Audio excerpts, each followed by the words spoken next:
विश्वानि देव सवितरुदुरितानि परासु यद्भद्रं तन्नयासु।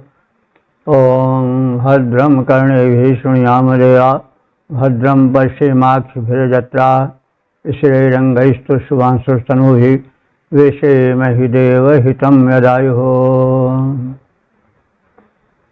वेद प्रेमियों, सुधी श्रोताओं, संप्रति हम सब ऋग्वेद के षष्ठ मंडल के 47वें सूक्त की व्याख्या में प्रवेश करने जा रहे हैं।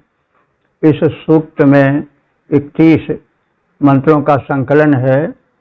मंत्र दृष्टा ऋषि, गर्ग भारद्वाज, देवता सोम, इंद्र आदि और छंद त्रिष्टुप आदि हैं।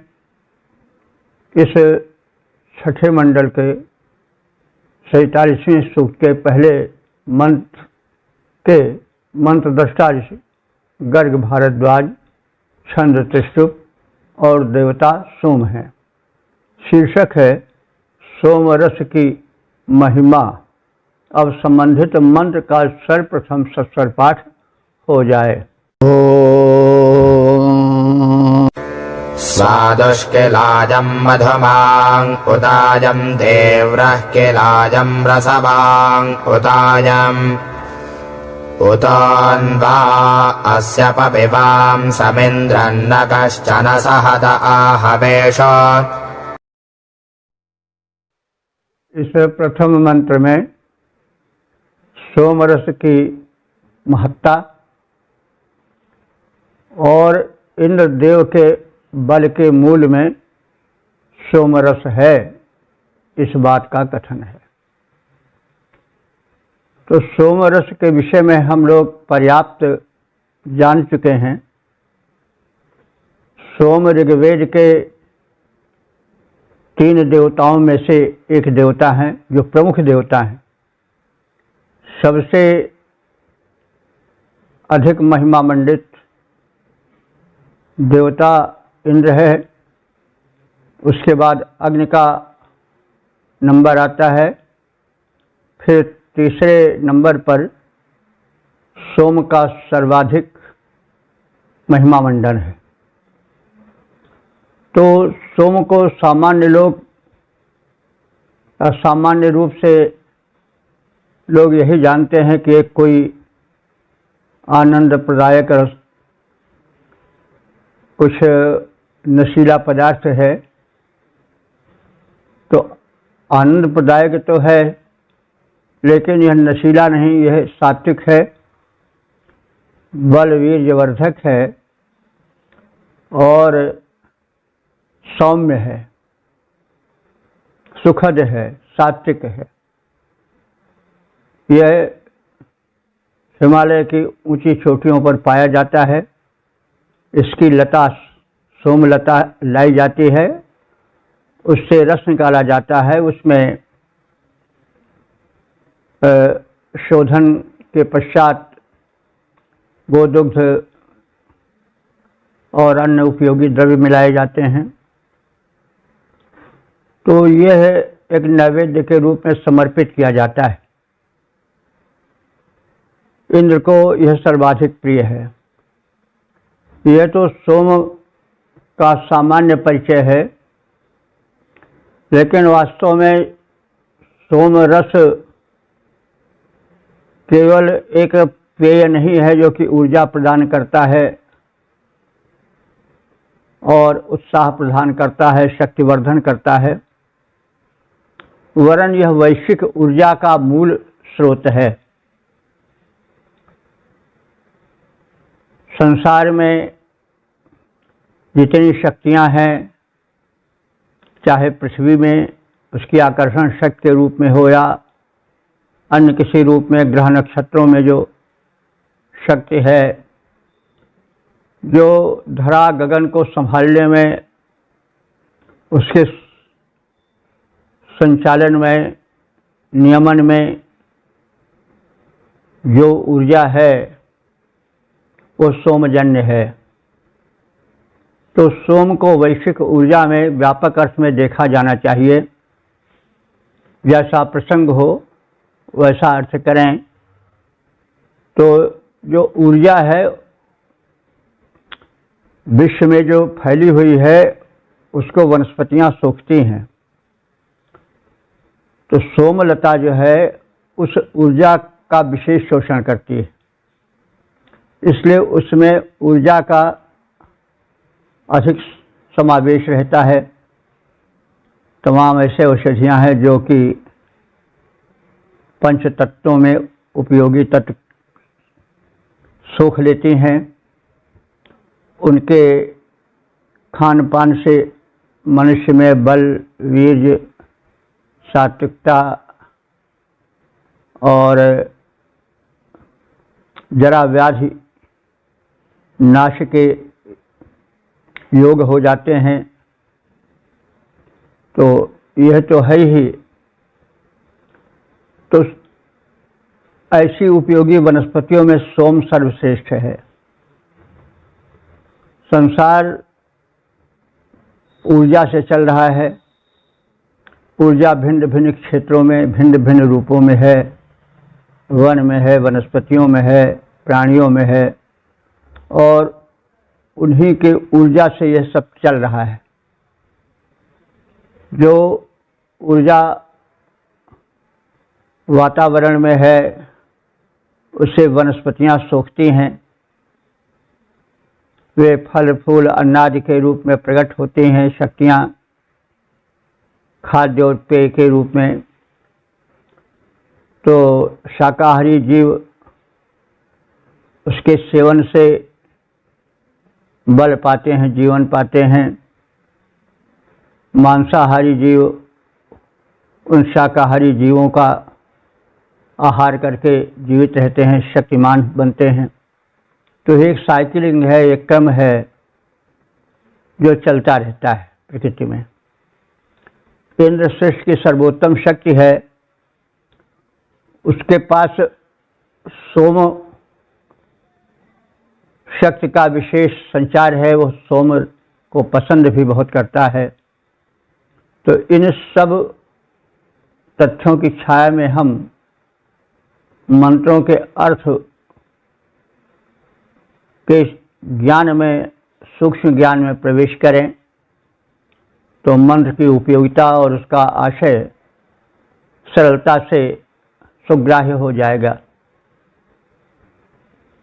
अयम स्वादु किल, अयम सोमः किल स्वादु। तो यह सोम रस जो है वो किल माने निश्चय ही, वास्तव में सचमुच। स्वादु माने सुस्वादु है। इसका स्वाद बड़ा ग्राह्य है।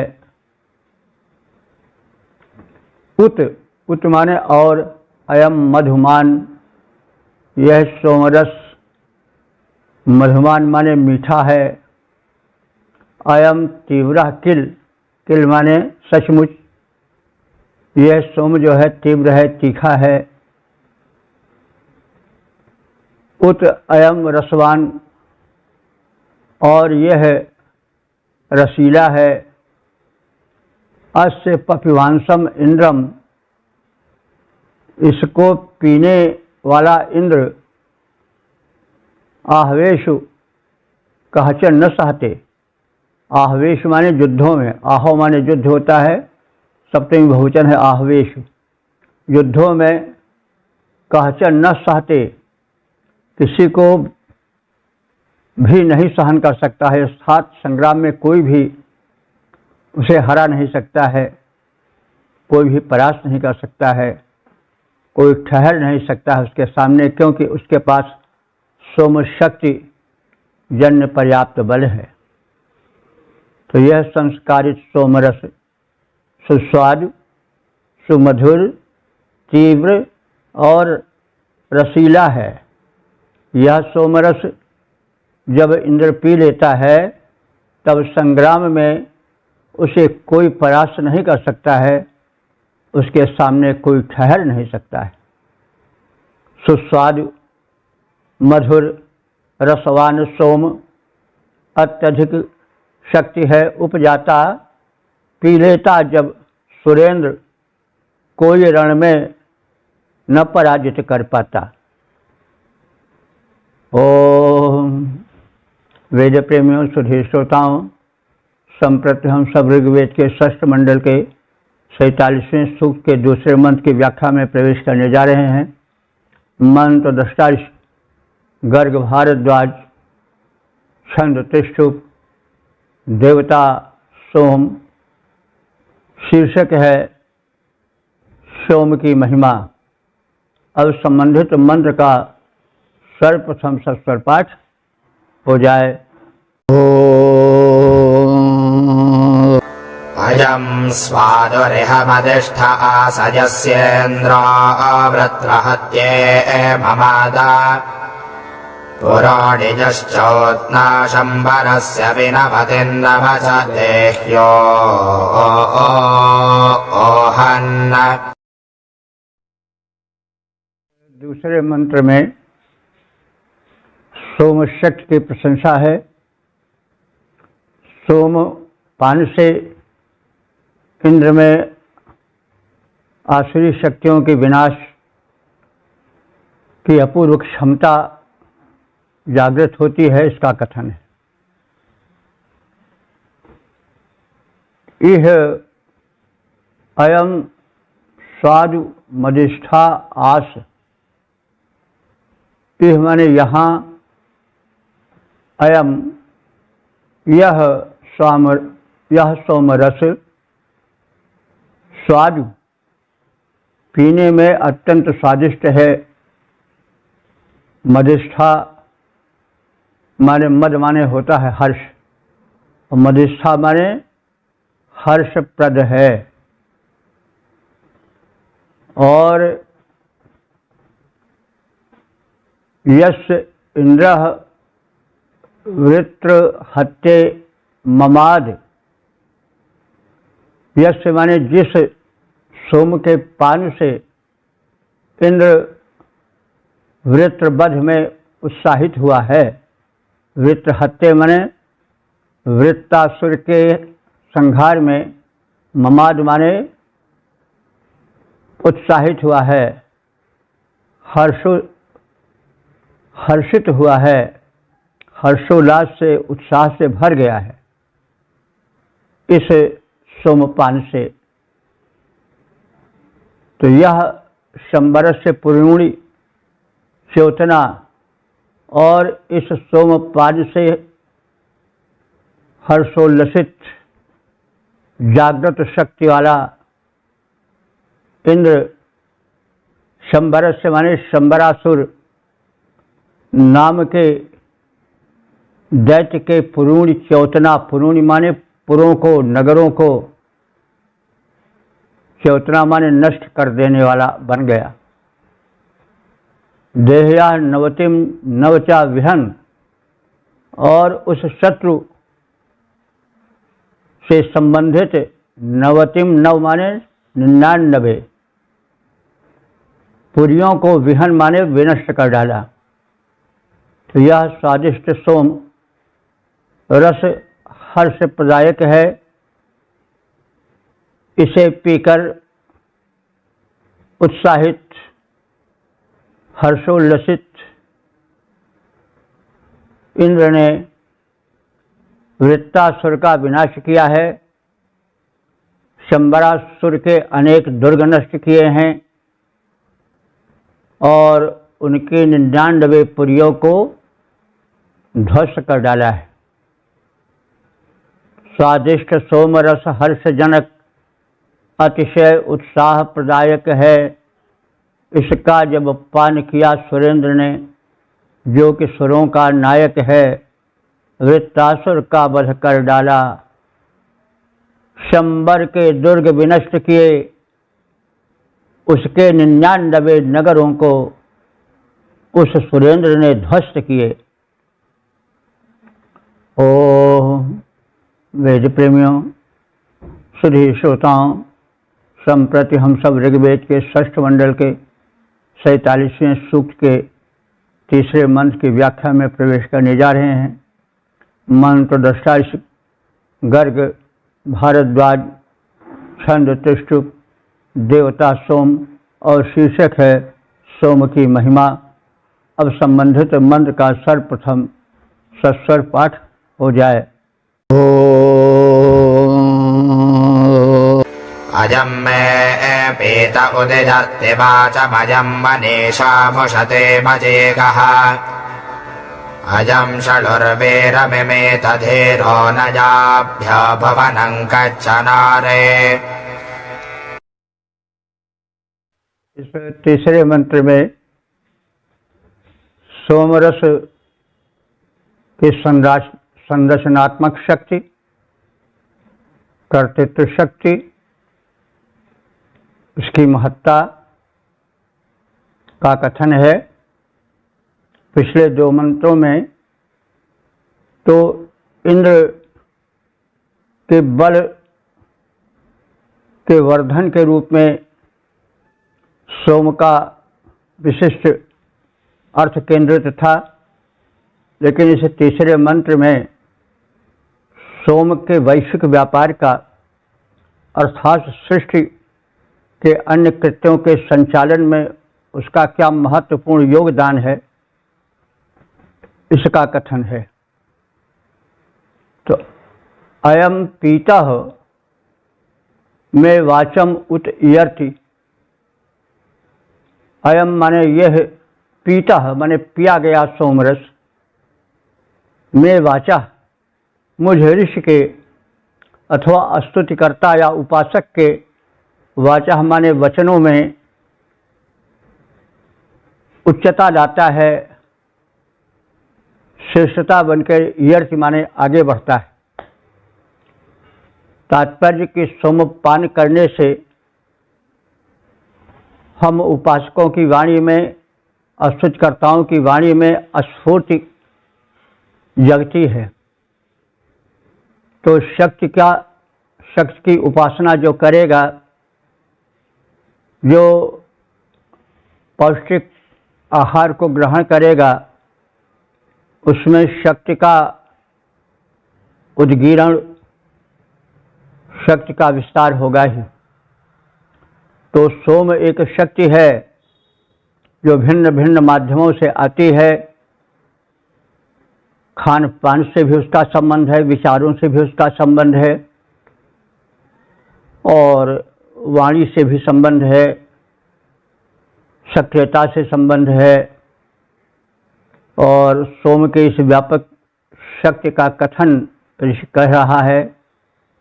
अयम उशतीम मनीषा अजीगः, यह सोम उशतीम माने तेजस्वी, मनीषा माने बुद्धि को, अजीगः माने प्रकाशित करता है, यानी बुद्धि में तेज लाता है और संसार में उसे प्रकाशित करता है, तेजस्वी बनाता है सोम सेवक को। अयम धीरः, यह धीर कहते हैं, धी माने बुद्धि होता है और धीरा माने बुद्धि विवर्धक। अयम धीरः, यह बुद्धि विवर्धक सोम उर्वी अमिमीत, षट उर्वी अमिमीत। उर्वी कहते हैं धरती को 6 भागों में विभक्त किया है। तो धरती में जो विभाजन है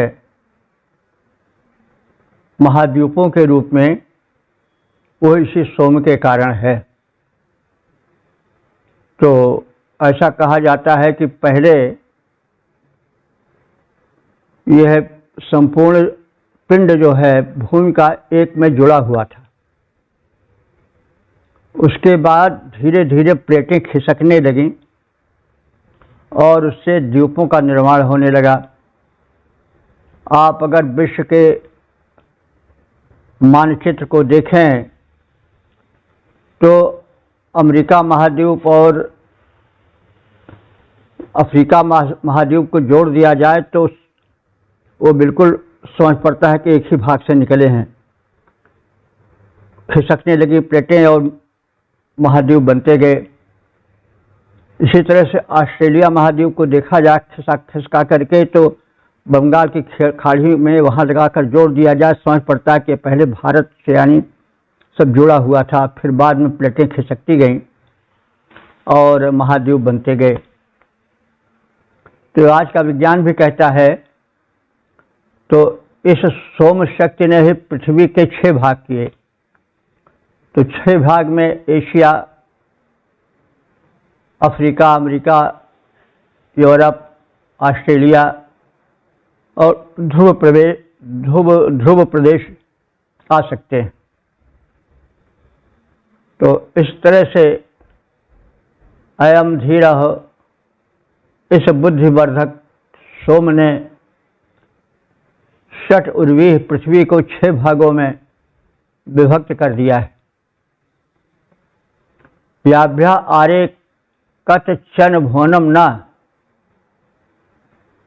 याभ्याम आर्य माने जिससे कोई भी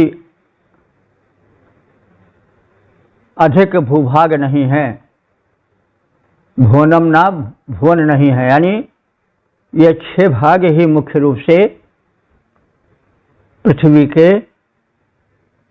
बन गए हैं इन महाद्वीपों के रूप में, और यही 6 माने जाने चाहिए। यह ऋषि का शोध है जो आज की भूमिका में भी सही उतरता है। तो सोमरस बुद्धि और वाणी को तेजस्वी और गंभीर बनाता है। इस बुद्धि विवर्धक सोम ने पृथ्वी के 6 विभाग किए हैं। Africa, Europe, Asia, America, Australia, ध्रुव प्रदेश। तो इस विभाग से बढ़कर आगे और कोई बड़ा भूभाग का विभाजन नहीं है। तो यह आज से 10,000 पहले ऋषि का अन्वेषण है। सोम बुद्धि को, वाणी को गंभीर बनाता जाता है। सोम बुद्धि को, वाणी को गंभीर बनाता जाता है। इन दोनों में गुणवान परम यह अति तेजस्विता लाता है। इस बुद्धि विवर्धक ने पृथ्वी के 6 विभाग जो कर डाले, उनसे बढ़ करके और नहीं अब आगे हैं होने वाले। ओम वेद प्रेमियों, सुधी श्रोताओं, संप्रति हम सब ऋग्वेद के 6ठ मंडल के 47वें सूक्त के 4थे मंत्र की व्याख्या में प्रवेश करने जा रहे हैं। मंत्र दृष्टा ऋषि गर्ग भारद्वाज, छंद त्रिष्टुप देवता सोम, शीर्षक है सोम की महिमा। अब संबंधित मंत्र का सर्वप्रथम सस्वर पाठ हो जाए।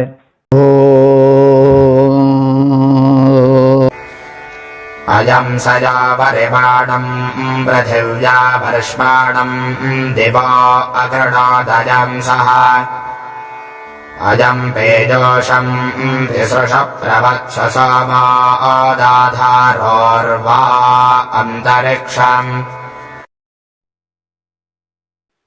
इस चौथे मंत्र में सोम की व्यापक महत्ता का कथन है।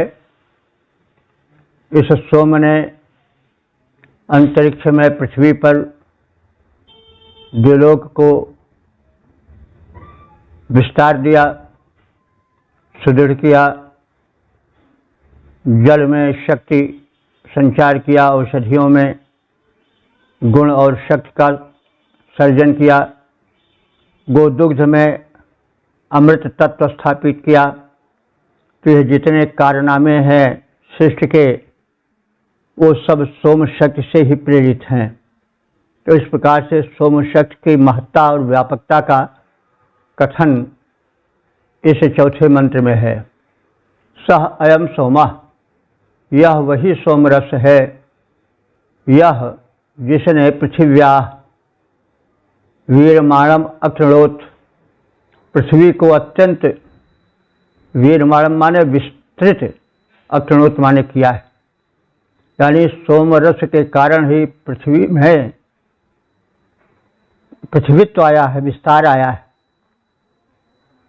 दिवा वर्षमाणम, इसी सोम ने दिवा माने द्युलोक को वर्षमाणम माने दृढ़ किया है, यानी द्विलोक अपने स्थान पर टिका है, इधर उधर नहीं जा रहा है, कीलित है। तो द्विलोक को दृढ़ करने का, उसे सुदृढ़ बनाने का जो स्वरूप आया है वो सोम द्वारा नियोजित है, यानी सोम के कारण ही द्विलोक टिका हुआ है। द्विलोक में यानी आप जानते हैं कि 3 लोक हैं, एक भूलोक है, अंतरिक्ष लोक है, उसके बाद का लोक जो है द्विलोक है, जहाँ पृथ्वी की आकर्षण शक्ति समाप्त हो जाती है और फिर जहाँ सूर्य आदि अत्यंत तेजस्वी नक्षत्र हैं वो सब द्विलोक के अंतर्गत आते हैं। लेकिन सब अपने अपने स्थान पर टिके हुए हैं, व्यवस्थित हैं। तो इस व्यवस्था के पीछे सोम शक्ति का ही हाथ है। तो यह सोम वह शक्ति है, यह पृथिव्या वीरमाणम अकरोत्, जिसने कि पृथ्वी को अत्यंत विस्तृत किया। यह पहले जल में डूबी रही होगी, बाद में उसको विस्तृत किया गया, क्योंकि हमारे ग्रंथों में, पुराणादिकों में पृथ्वी पहले जल में समाहित थी, फिर जल से उभरी। तो कुछ उसी ओर संकेत है। पृथ्वी के विस्तार का यही है कि जल निमग्न भूमंडल धीरे धीरे प्रकट होकर के विस्तृत होने लगा।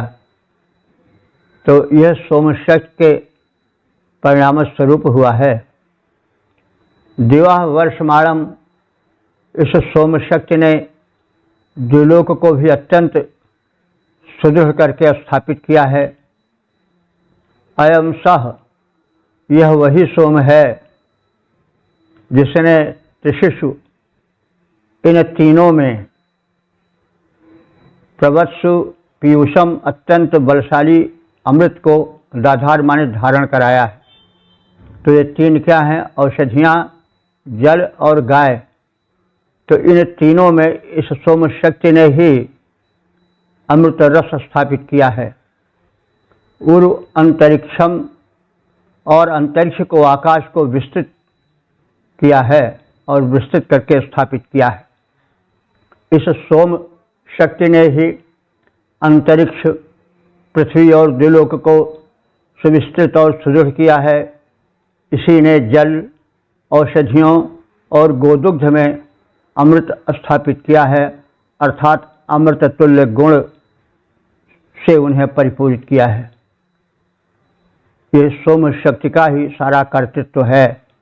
इसी सोम ने धरा गगन को विस्तृत सुदृढ़ बनाया। जल, औषध, गोपय में इसने सुधा प्रवेश कराया। तो सोम वह ऊर्जा है जो सृष्टि में पोषकत्व भरती है। ओम वेद प्रेमियों, सुधी श्रोताओं, संप्रति हम सब ऋग्वेद के 6ठ मंडल के 47वें सूक्त के 5वें मंत्र की व्याख्या में प्रवेश करने जा रहे हैं। मंत्र दृष्टारिष गर्ग भारद्वाज, छंद त्रिशुभ, देवता सोम, शीर्षक है सोम की महिमा। अब संबंधित मंत्र का सर्वप्रथम सस्वर पाठ हो जाए।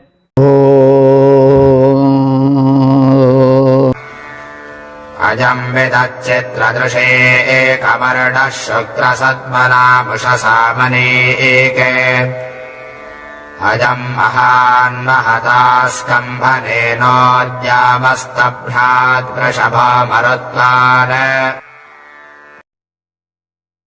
इस 5वें मंत्र में भी सोम को वैश्विक ऊर्जा के रूप में देखा गया है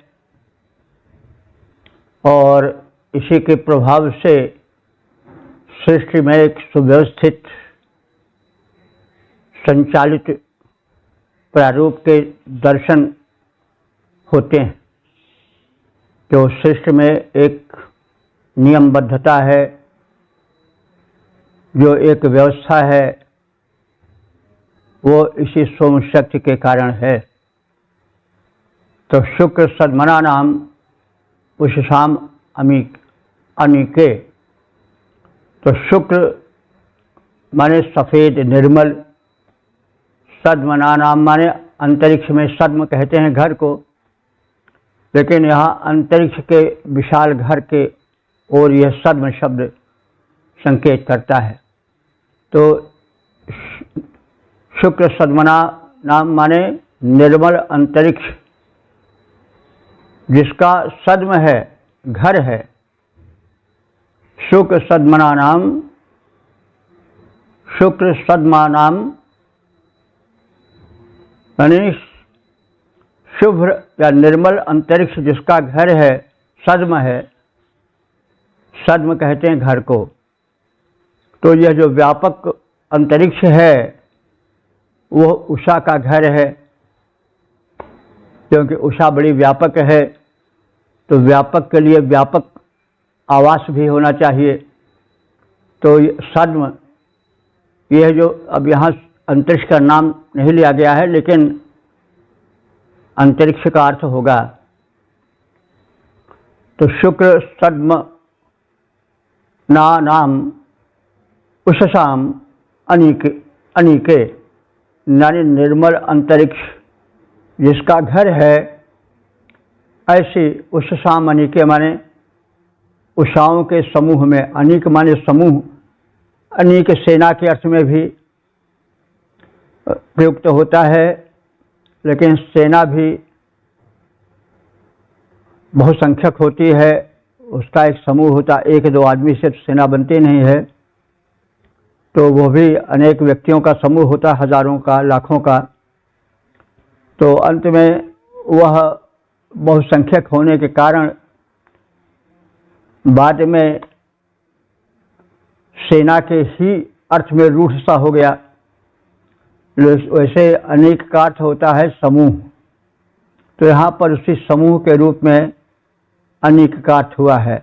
शुक्र सद्मना नाम उषसाम अनिके निर्मल अंतरिक्ष जिनका घर है, ऐसी उषाओं के समूह में अयम चित्र दृशिकम अर्णः विदत, यह सोम ही चित्र विचित्र ज्योति को प्रकाशित करता है। अयम चित्र दृशिकम, दृशिकम माने दृश्य, चित्र माने चित्र विचित्र दृश्य को या ज्योति को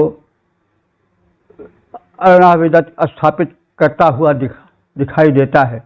यानी यह विचित्र, यह उषाओं में चित्र विचित्र ज्योति को प्रकाशित करता है। यानी उषाओं का आगमन के पीछे इसी सोम शक्ति का हाथ है। महान वृषभा मरुत्वान, महान माने बहुत बड़ा, वृषभ माने बलवान, वृषभा मरुत्वान तो महान बल वाला और मर्तों से युक्त। अयम महतः अस्कंभनेन, यह सोम बड़े मध्यवर्ती स्तंभ के रूप में दिखाई देता है। यानी यह सोम जो है वो मरुतों की शक्ति से युक्त है, अथवा मरुत इसी से शक्तिमान है। और यह सोम ही महता माने बहुत बड़े अस्कंभनेन, अस्कंभ कहते हैं खंभे को, स्तंभ को। और यह स्तंभ मध्यवर्ती स्तंभ के रूप में यह सोम शक्ति स्थित है। और द्याम उत अस्तभनात्, और दिलोक को ऊपर स्थापित करता है यह सोम ही। यानी जैसे कोई घर होता है तो खंभों पर वो टिका होता है, स्तंभों पर। तो यह सोम शक्ति जो है यह द्विलोक को, द्विलोक के विषय में आप सब जानते हैं, अंतरिक्ष के बाद का जितना लोक है वो सब द्विलोक है, जिसकी की सीमा का विस्तार का कोई अंत नहीं है। तो उस द्विलोक को संभाले कौन है? यही सोम शक्ति संभाले। जैसे स्तंभ किसी बहुत बड़े महल को उसके मध्य में स्थित होकर के संभाल लेता है, वैसे ही सोम शक्ति ही इस व्यापक द्विलोक को संभाले हुए है और निराधार भी टिके हुए दिखाई देते हैं, गिरते नहीं हैं। हम जानते हैं कि ऐसे ग्रह नक्षत्र अनंत हैं जो कि सूर्य से भी सैकड़ों गुना हजारों गुना बड़े हैं, जबकि सूर्य ही इतना बड़ा है कि 13 करोड़ धरतियां उसमें समा सकती हैं। तो ऐसे ऐसे ग्रह हैं, नक्षत्र हैं जो कि सहस्रों सूर्यों से बढ़े चढ़े हैं। और एक तो ऐसा प्रबल नक्षत्र है जिसको ब्लैक होल कहा जाता है, वो तो एक सूर्य का भक्षण करता है, यानी उसका आहार ही सूर्य है। जिस सूर्य के पास गया वो सूर्य उसका आहार बन जाता है। तो ऐसा भी वैज्ञानिकों का शोध है। तो कहने का मतलब सूर्य जैसे नक्षत्र को भी निगल जाने वाले तमाम ऐसे पिंड हैं, वैज्ञानिकों ने ब्लैक होल के रूप में उसका अन्वेषण किया है। तो इस प्रकार से यह सोम जो है वो वैश्विक ऊर्जा का मूल केंद्र है।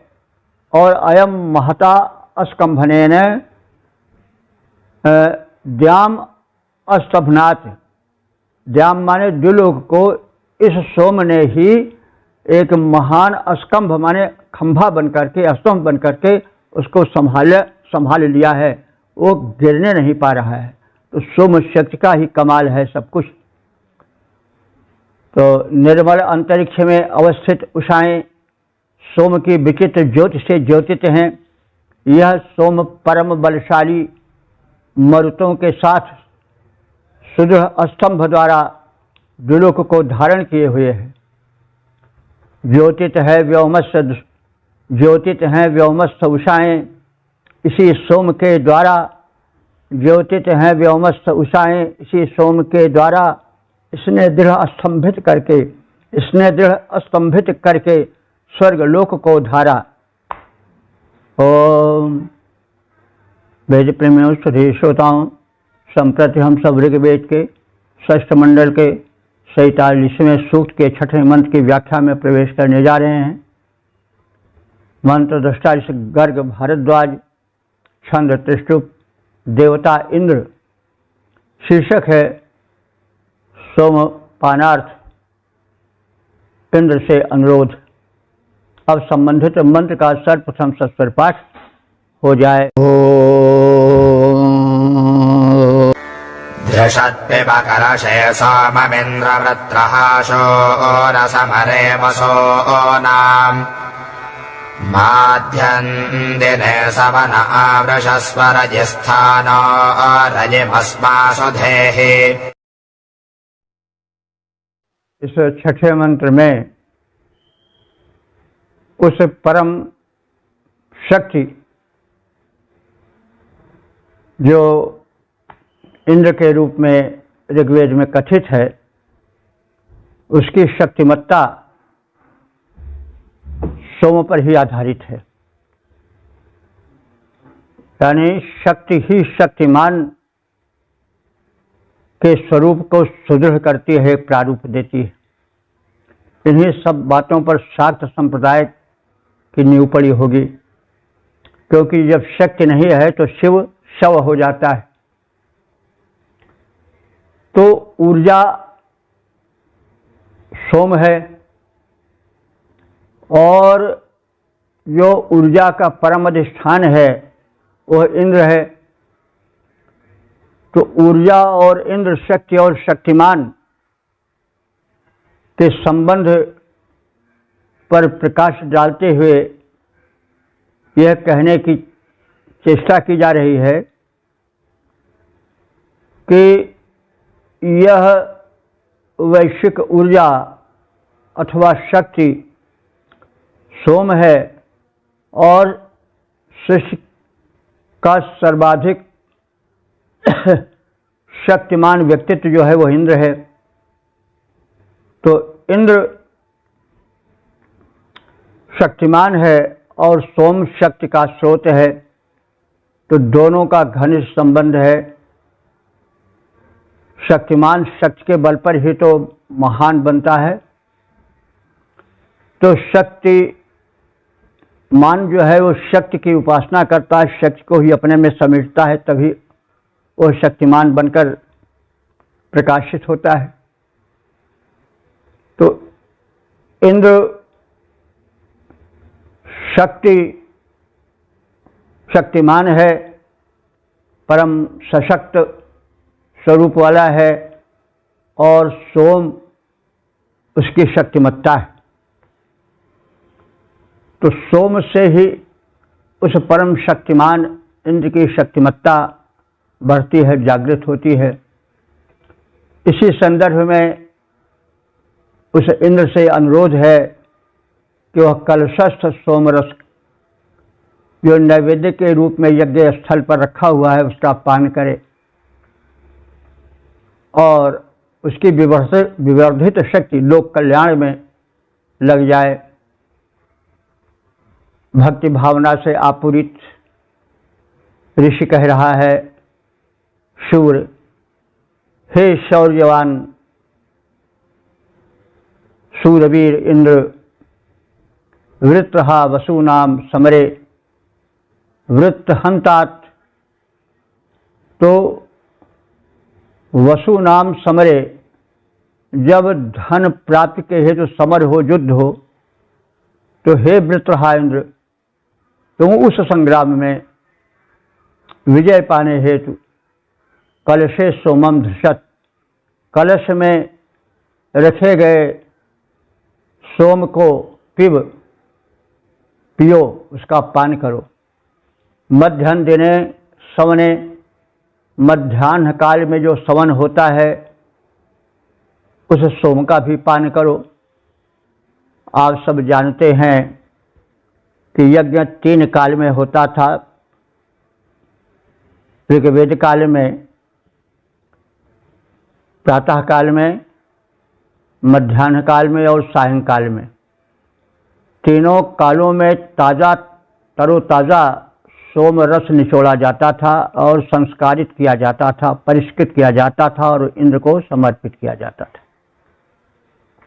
तो सोम निचोड़ने और परिष्करण क्रिया को सवन कहा जाता था।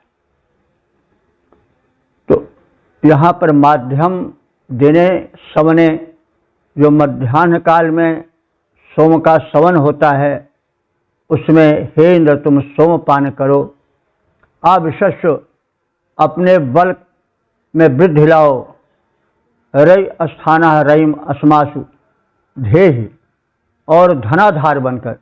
रई अस्थाना माने, रई कहते हैं धन को, अस्थाना माने स्थान, तो धन के स्थान बनकर यानी धनाधार बनकर।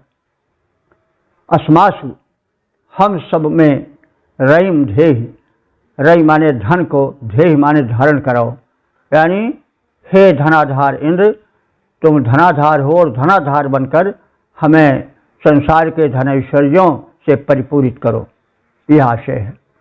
हे वीर इंद्र, धनों की प्राप्ति हेतु होने वाले संग्रामों में तुम सर्वप्रथम कलश में रखे हुए सोमरस का पान करो। मध्याह्न काल के सवन का सोमपान करो और उससे अपने बल का विवर्धन करो और धनाधार बनकर हमें धन प्रदान करो। धन प्राप्ति हेतु संग्रामों में तुम सोमपान करके आओ। धन प्राप्ति हेतु संग्रामों में तुम सोमपान करके आओ। मध्याह्न काल का सवन पान कर अति ऊर्जा से भर जाओ, बन जाओ धनाधार दृढ़तम। हम सबको विभव प्रदान करो। हे वृत्तासुर वध करता तुम, धन के द्वारा भंडार भरो।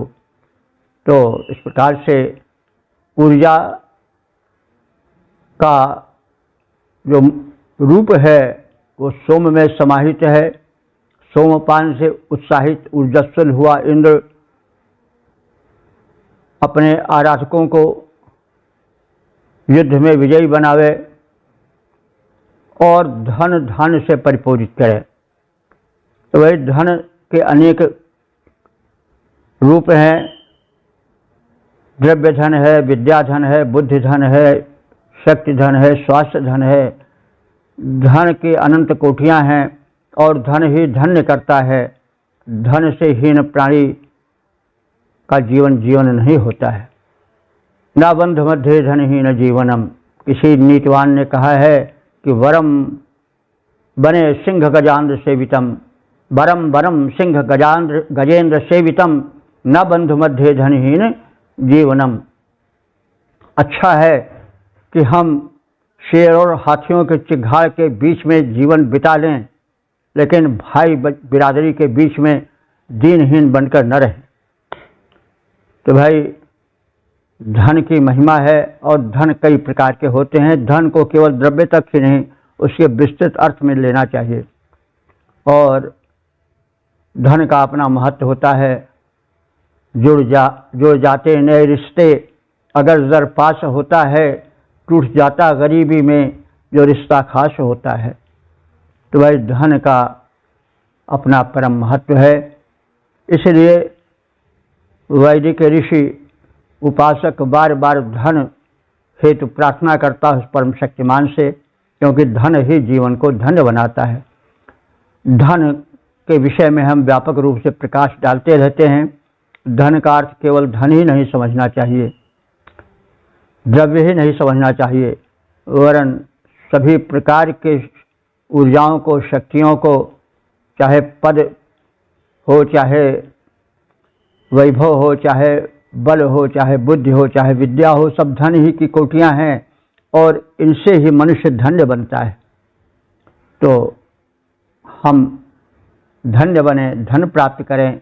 इंद्र शक्ति का, धन का स्वामी है।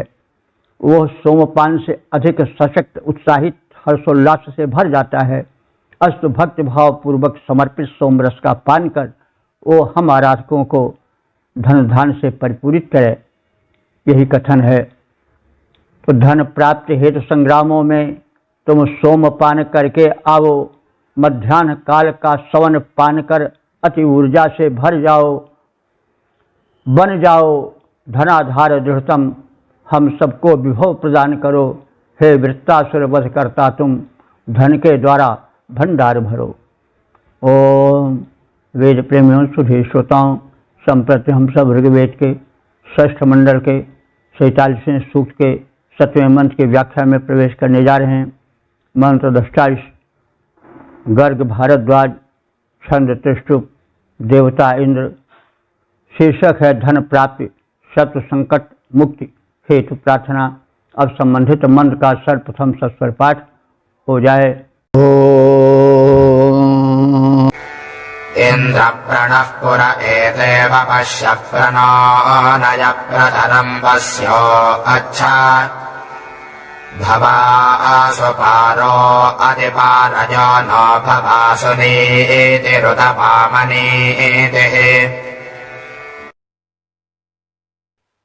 इस 7वें मंत्र में यह प्रार्थना है कि इंद्र देवता हमारे पथ प्रदर्शक बने, हमें सन्मार्ग दिखाएं और हमें अभिलषित प्रदान करें, शत्रु बाधा से विमुक्त करें और जीवन को निर्वाध बनावें, सुखी और सफल बनावें। इंद्र, हे परमात्मन, हे सर्वशक्तिमान स्वामिन इंद्र देवता, पुर एता इव नः प्रपश्य।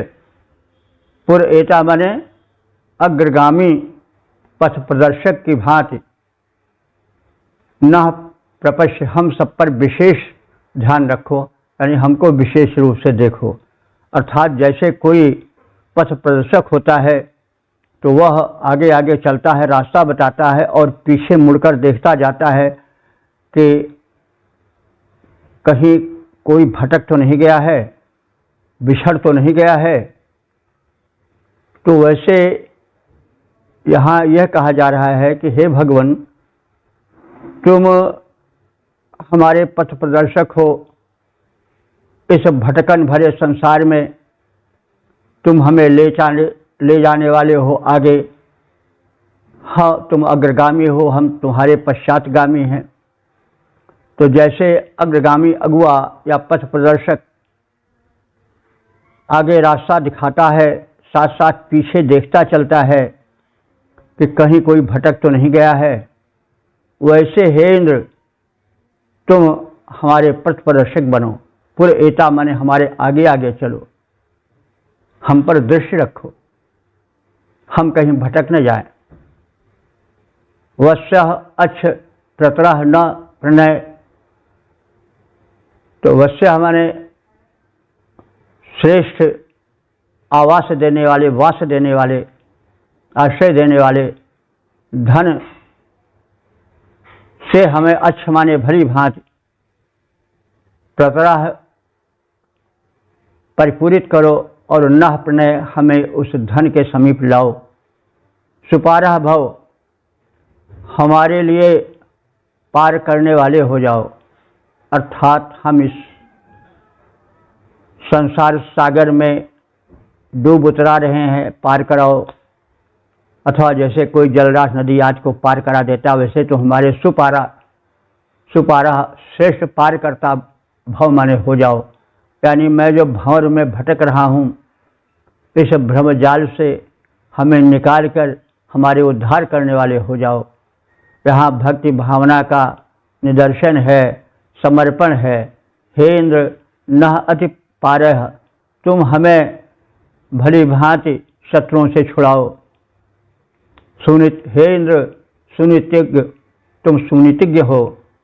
वाम नीति ही सुनीति के संचालक हो, और सुनीति भव हमारे अभिलषित धन लाने और दिलाने हेतु तुम उसके कारण बन जाओ, आधार बन जाओ। हे इंद्र तुम नीति निपुण हो, तुम अग्रगामी की भांति हम पर दृष्टि रखो। अभिलषित श्रेष्ठ धन सुगमता से हमें प्राप्त कराओ, हमें दुखों से पार ले चलो, शत्रुओं से हमें मुक्त कराओ, हमारा जीवन निर्विघ्न शत्रु बाधा रहित बनाओ, हमें सन्मार्ग दिखाओ। हे नीति निपुण नय संचालक, हे नीति निपुण नय संचालक, तुम मार्ग प्रदर्शक बन जाओ।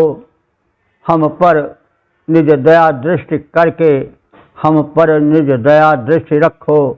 इच्छित धन हमको ले आओ, दुखों से हमको पार करो, अरियों से करो विमुक्त हमें।